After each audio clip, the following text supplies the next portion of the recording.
Hi, I'm Dr. Kate Guthrie. And I'm Dr. Flora Wilson. And this is Dear Maestro, the podcast where we explore the untold stories of classical music fandom throughout the 20th century. We'll discover how classical music lovers and pop music superfans maybe aren't so different after all. In this season, we're focusing on the relationship between Leonard Bernstein and his audience, using an incredible archive of his fan letters and interviews with people who wrote to him. In our previous episode, we were unpicking the mighty knot of issues around the idea of authenticity in classical music. For this season's final episode, we'll be getting real ourselves to think about the sense of longing that often accompanies fandom. We'll be reflecting on why following celebrities' lives often draws attention to the holes we feel in our own, and what kinds of better worlds Bernstein enabled his fans to imagine.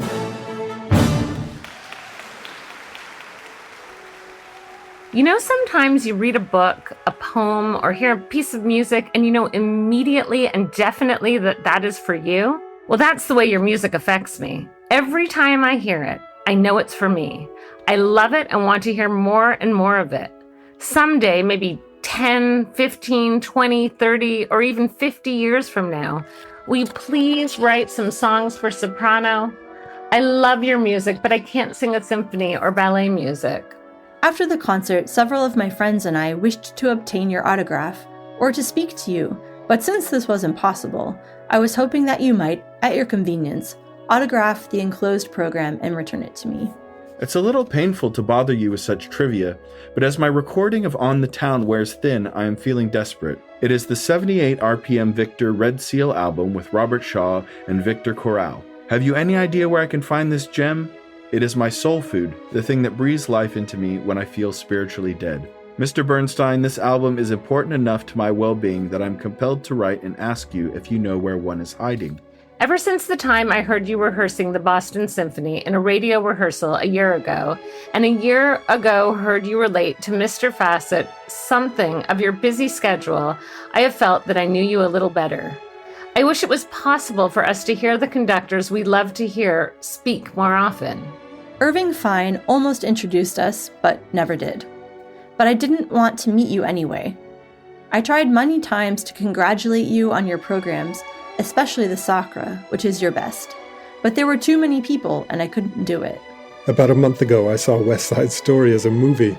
How I wish I could express in words the feeling I received when your music filled the theater. Since this is almost impossible for anyone, and especially me, I'm only a freshman, I can only say thank you, thank you, thank you. Thank you for making my heart feel the way it does when I'm in a church or with a good friend, or watching a small bird take a bath in a pond. What a beautiful image. Kate, I can't believe that we're in the final episode of this season. It's been quite the journey. Tell us, where did the idea for this episode, this topic of longing, where did that actually come from for you? So for me, this came from the interviews that I've been conducting with some of Bernstein's former fan writers. In the course of these, quite a number of people had shared stories of kind of what I would describe as a near-miss encounter with Bernstein. You know, like the mum who got a place at Curtis to go and study and would have been in the class with Bernstein, but then her parent wouldn't let her go.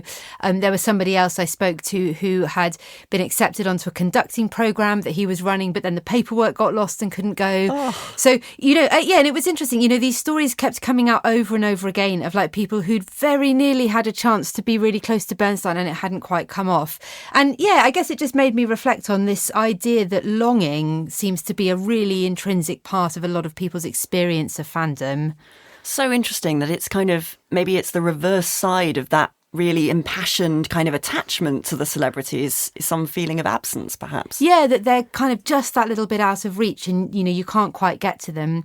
And I think a lot of this is a product of the way that celebrity images have been sort of managed and created in the 20th century, where on the one hand, you know, celebrities are often promoted as these kind of ordinary, relatable figures, you know, somebody who could be like the, you know, the boy next door or, you know, so yeah, someone who is basically like you, and yet they also are held up as having this extraordinary talent, some exceptional ability. So you've got these kind of two sides to it, the ordinary and the extraordinary. And I think that combination of things can really create this sense of longing, because you feel like you can almost get there, but somehow it's always just out of reach. Do you think there's something specific to classical music here as well, where actually so many of the composers that we hear their music played most often, they're no longer with us. They're all dead. And so is there some kind of automatic longing that maybe classical music fans, we're all a bit nostalgic for, if only I could, sit down and speak to Bach or I'm not Beethoven. sure I don't want to meet Beethoven. I think he'd have been mean. But yeah, that there's something about that particular kind of music where actually its kind of centre of gravity is in the past, actually. And then that must have an impact on the musicians, the kind of celebrity musicians that we admire today. Yeah, I mean, we've talked, haven't we, about the way that Bernstein was a kind of conduit between these dead composers and the audience. And, it's in being in that kind of mediator capacity that I think, again, it's that sense of making something accessible, and yet the thing that is accessible you can never quite get to, precisely because, as you say, most of the, great composers we think about were dead and in the past. And yet, I suppose, classical music celebrities, I mean, let's face it, in most cases, Bernstein, I guess, is a slight exception here, but in most cases, they're not as famous as celebrities outside the classical music world. It's not that there's also that whole other level of kind of glamour or massive wealth or those kind of huge disparities you get with a kind of slightly more quote-unquote normal celebrity. Actually, classical music celebrities are perhaps a bit more down to earth compared to the Taylor Swifts and the Beyoncés of this world. Yeah, although I think, when the composers come into that as well, there's also a sense in which the longing is perhaps more existential. There's this sort of transcendental out-of-world experience that's on offer, and that people want to connect with, that feels quite, it's very different from the kind of longing for a glamorous, exotic lifestyle that you would associate with somebody like Taylor Swift or Beyonce. Yeah, no, it's a good point. Do we know how Bernstein felt about kind of celebrities or about dead composers for that matter? Yeah, so Bernstein was very much a product of his generation, in the sense that, I think he is really invested as a musician, as a composer, as a conductor, as a person in this idea of the kind of superhuman artist. And this comes out nowhere more clearly than in his discussions on Beethoven. Of course, Beethoven, being the iconic kind of 19th century composer who we hold up for all of these things. So this is Bernstein on Beethoven. And so this little provincial chap with bad skin and a comedy accent from the Rhineland arrived in Vienna, knocked them all dead, and was taken up by the Viennese nobility and made a hero. Before long, he was dominating the musical scene, which he has continued to dominate ever since. The mighty, the colossal, the profound, the revolutionary, the mystic, romantic Beethoven. He was also, you should know, bad-tempered, stubborn, ill-mannered, messy, arrogant, moody, and miserly. But out of this homely human vessel, and a defective one at that, since he had grown deaf by the time he became 32 years old, but out of this human vessel spoke a voice that was more than human, a voice with the ring and the conviction of something eternal, something that still today makes us tingle with the sudden awareness that a divine spark exists in every one of us. Why should this be? I've been trying all my life to find out. The very first television program I ever did was about Beethoven, such an inquiry. And the very first chapter of my first book is called Why Beethoven? Well, I'm still asking that question, and I'll probably never find a total answer. Mighty, colossal, these words just don't explain anything, because the final answer is a mystery. The mystery of why this one particular grubby, shaggy-headed little man should have been chosen to wallop the galaxies with his music. We've talked before about Bernstein's way with words, but I mean, this is just a masterpiece of delivery, isn't it? I mean, he's so articulate and he's such a powerful speaker. I mean, I wasn't alive at the right moment to hear him doing it live, but you get some sense of that charisma just from listening to things like that, don't you? You absolutely do. And all the, the way he strings these adjectives together. The lists. The mighty, the colossal, the profound, and all the right emphases on the words to give that real sense of drama. And I think, I mean, it's also interesting here, isn't it, in that I think you can see Bernstein presenting his own relationship with Beethoven rather like the fans imagine or experience their relationship with Bernstein, right? Yeah. That there's this sense, I've been trying all my life to find out. There's this longing. I want to know him. I did my first television program about him, the very first chapter of my very first book. He's like on a quest to try and discover Beethoven. And yet there's a sense that Beethoven is always just out of reach. Yeah.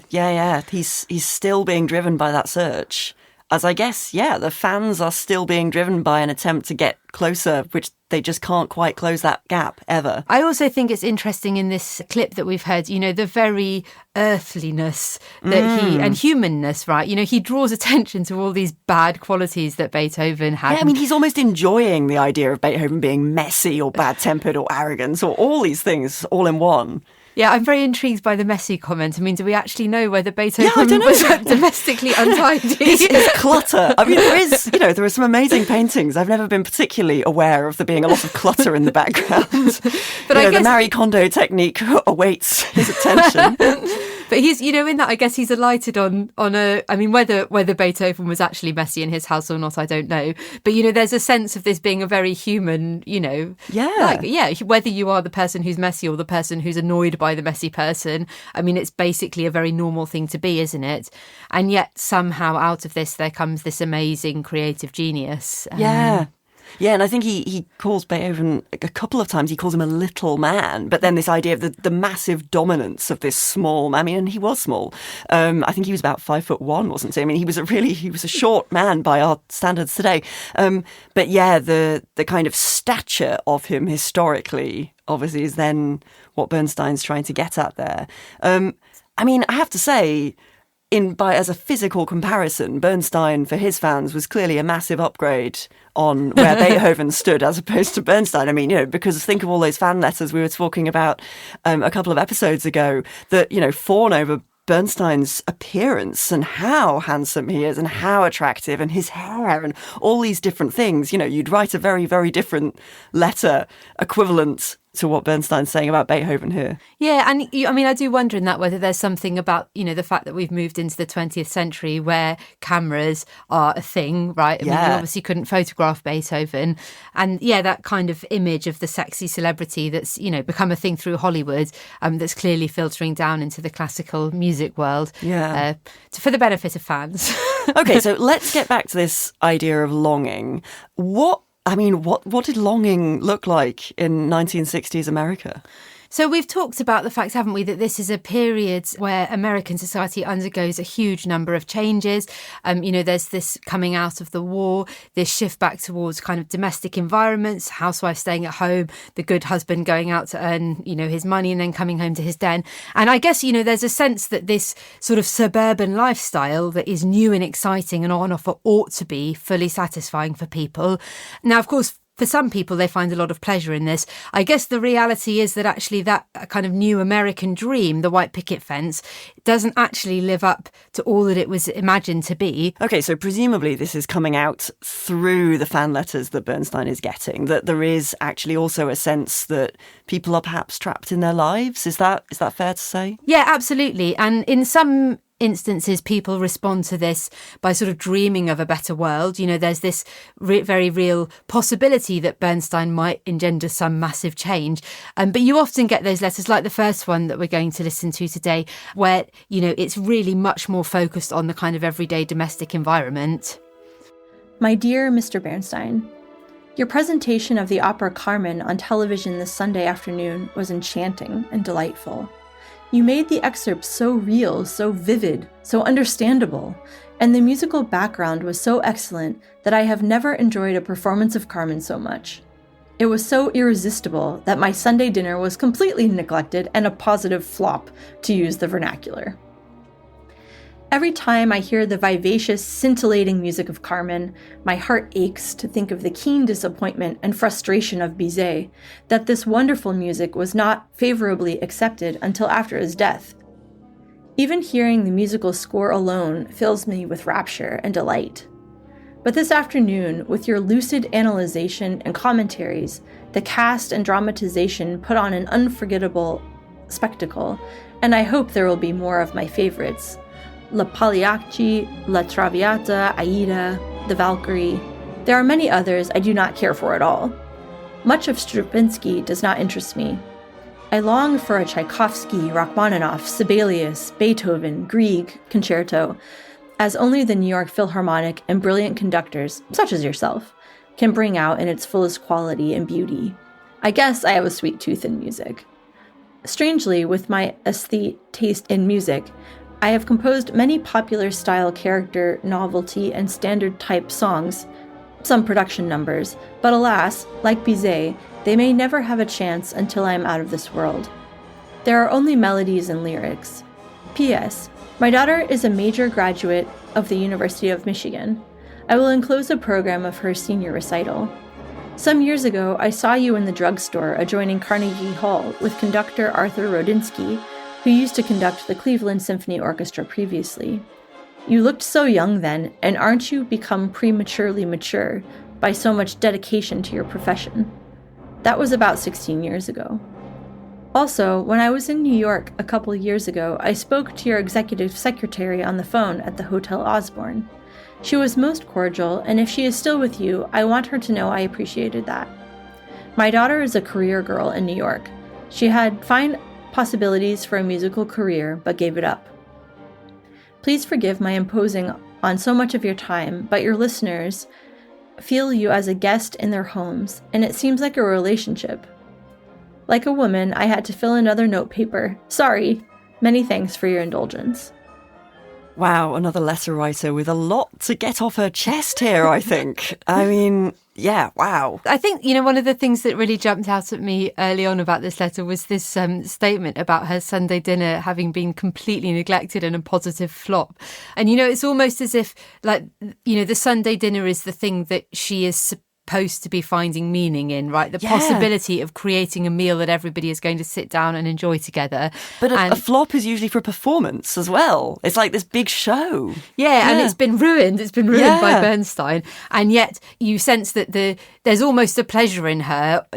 She's not bitter towards him that he's ruined this. It's a recognition that actually the thing he's ruined it with is so much more meaningful and, emotionally significant than the thing that she'd been required to do. And it seems like more than a coincidence that this is Carmen too, an opera all about an independent woman who I don't think Carmen would have been sitting there cooking Sunday roasts. No that wasn't her shtick.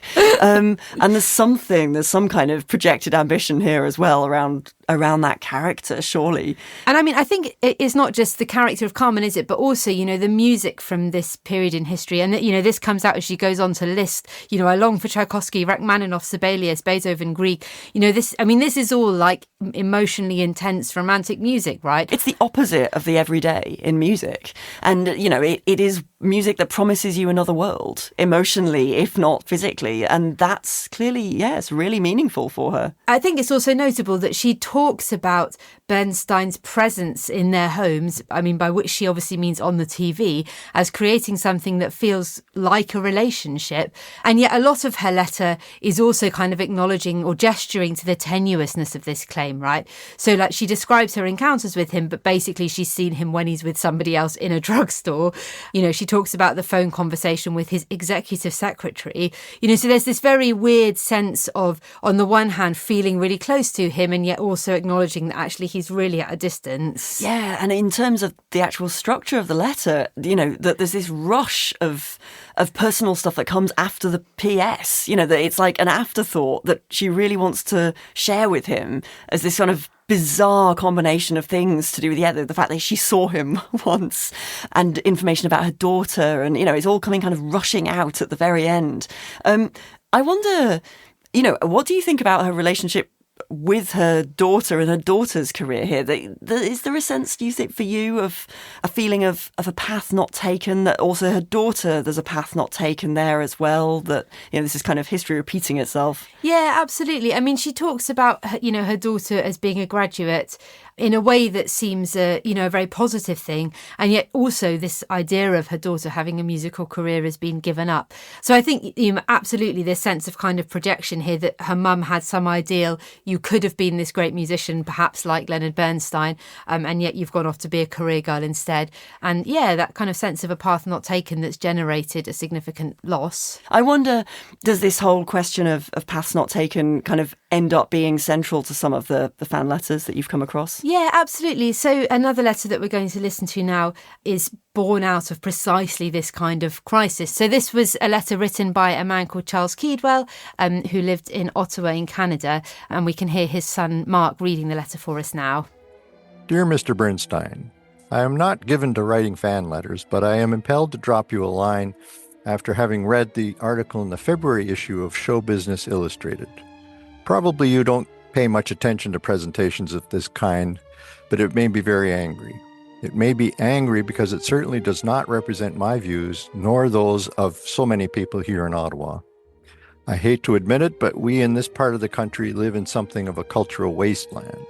In such an atmosphere, it is hard to describe how much your recordings with the Philharmonic and your TV concerts mean to us. Believe they make all the difference and are looked forward to with great anticipation. Some of your records are not released in Canada, so many of us have to go to the trouble of importing them, but it is more than worth the effort. I've been a great admirer of conductors like Reiner and Toscanini and have prized as practically the last word on classical standards their interpretations.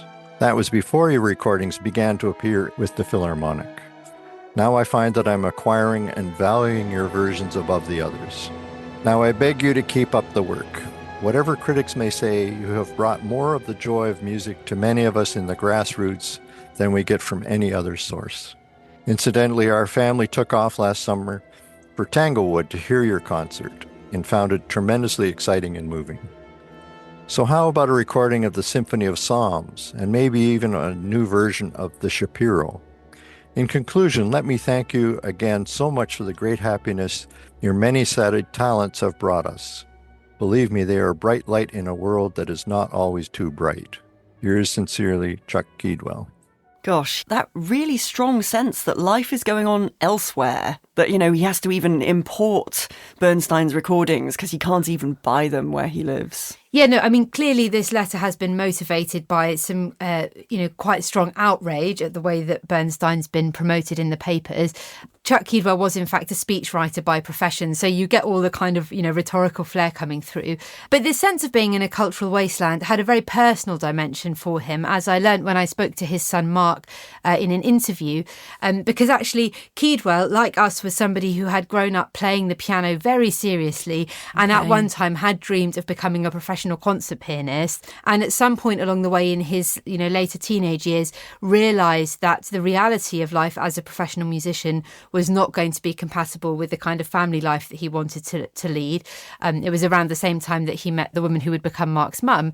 So yeah, he decided to give that up. But I think certainly the way Mark talks about him, and I think it comes out in this letter too, is that there's a really strong sense that he was a man who had given something up and given up a real passion, something that brought him a huge amount of joy and life, and that when he looks to Bernstein, he sees the possibility of reconnecting with this bit of his youthful self, and yet the reality is the cultural scene is going on somewhere else.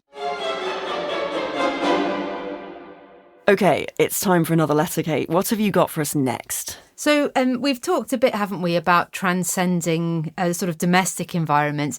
This next letter is offering a rather grander vision, imagining Bernstein kind of bringing heaven and earth closer, and this sort of spiritual transcendence that's on offer. My dear sir, the occasion of this afternoon's Philharmonic concert was too outstanding to allow of my neglecting writing you to appraise you of the phenomenal pleasure your pianoforte playing gave me. I sat spellbound in front of my radio, captivated and fascinated by the marvelous interpretation you gave of Beethoven's C Major Concerto, an interpretation that it appeared to me was wholly unique and could scarcely be surpassed in perfection. Artistry such as yours savors too strongly of the divine to be allowed to be classified with the pleasure of this earthly existence. By pleasure, I think more commonly of entertainments, golf, a game of cards, parties, association with friends, etc. Music goes away beyond this, and instead of being a pleasure, it is rather a spiritual experience. It transcends in its spirituality everything of earth and invades even the celestial precincts of heaven. You have been gifted by God himself, Mr. Bernstein, with the capability to fetch heaven down to earth for those of us who love the better things of life and bemoan the daily sordidness with which so many of us are dragged down. Such a masterpiece as the C Major Concerto pulls up again and sets our feet firmly in the path that always must lead on to God, and when such masterpiece is interpreted by such a consummate artist as yourself, it becomes a still more powerful agent for telling us better of God and heaven. Please be continually mindful that whenever you play, as you did this afternoon, the very angels in paradise must pause to listen. This letter requires no reply. Please know that I felt I couldn't neglect writing and still fulfill my Christian duty to yourself. This letter requires no reply. Wow, I don't know how many letter writers you come across, Kate, who actually explicitly said, don't reply. This is, I feel fulfilled by writing alone. But yeah, this is a very striking letter. You weren't wrong. This is grand scale longing. Yeah, and I mean, just as an aside, I think the point about, the Christian influence here, his idea of it's his Christian duty to write to Bernstein, highlights that sense again of distance between the fan writer and the person himself. Because obviously Bernstein was not from a Christian background at all. And yet that this whole experience that the writer's describing and praising Bernstein for having created for him is very much framed through this kind of strongly Christian lens. Yeah, once again, we've got Bernstein, the mediator. But this time, Bernstein's kind of mediating God for this particular writer. Whilst the angels in paradise stop and listen. Yeah, incredible. Yeah, I mean, it's very intense, isn't it? And, it is that sense of transcendence laid out in completely unequivocal terms, that what this music does for this writer, what this performance has done, is allow them to transcend, they're sitting still spellbound in front of their radio, and yet the experience they've had has been on some other divine, spiritual, eternal, otherworldly kind of plane. Yeah, I mean, from a historical perspective, I look at this and think, gosh, this is Kunstreligion, as they'd have called it in the 19th century. This is a kind of a really 19th century experience of music, actually, opening up a new spiritual plane that you couldn't otherwise access. It's what an extraordinary experience he clearly had. Yeah, I think clearly for this writer, that sense of connecting with this other spiritual realm is very much taking place on a personal level. I think there were other writers for whom you get a sense of this same dimension, but coming out through a much more political lens that is really rooted in the kind of tensions of this Cold War era, like the letter that we're going to hear now. Dear Mr. Bernstein, some years ago, we met you at Tanglewood through Mark Blitzstein. Ever since, we have been your adult fans. We go to the Berkshire festivals each summer, and one year you lectured during a Sunday night series on music in war and peace, its output, etc. Your thesis being that nothing creative is done in a war period, but only in peace, etc.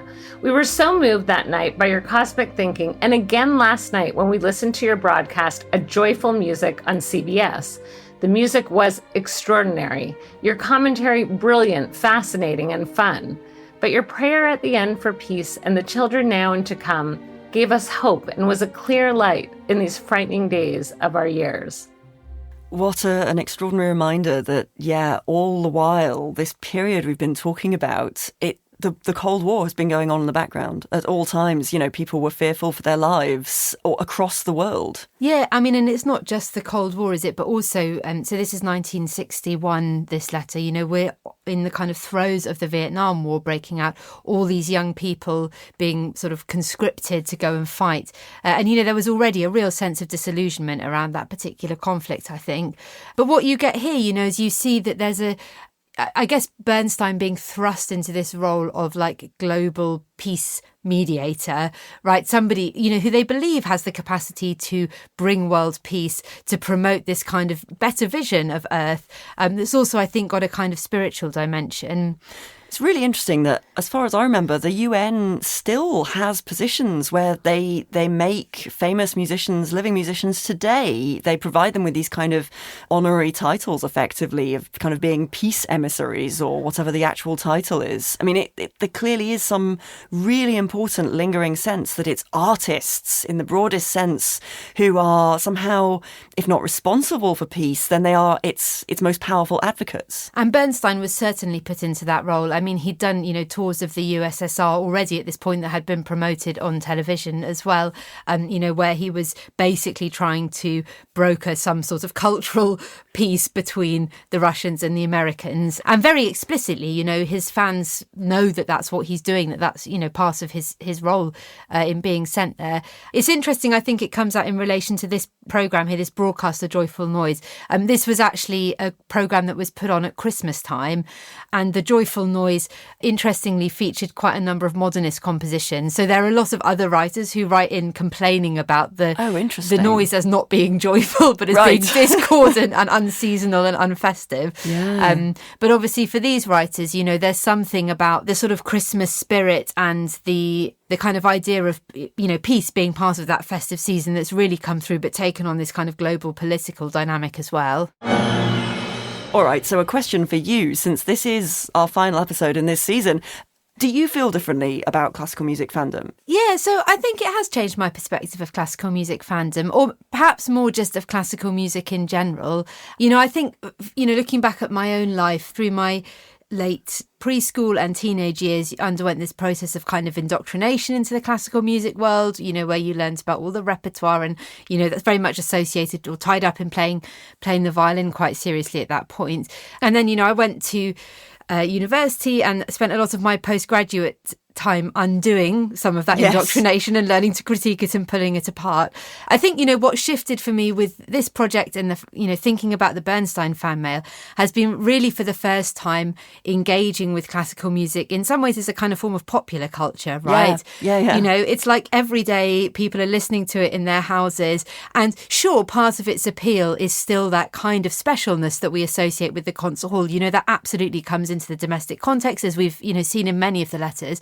But there is also something that is just much more mundane and grounded in the everyday that I think I hadn't really thought about classical music in those terms previously. Yeah, and I suppose that's the historical equivalent of the fact that, so many of us these days travel through the world with headphones on. And I mean, I realise we classical music lovers may be somewhat in the minority, but, half the time when I'm out and about or in the gym or doing the washing up or whatever it is, if I'm wearing headphones, it'll be classical music I'm listening to.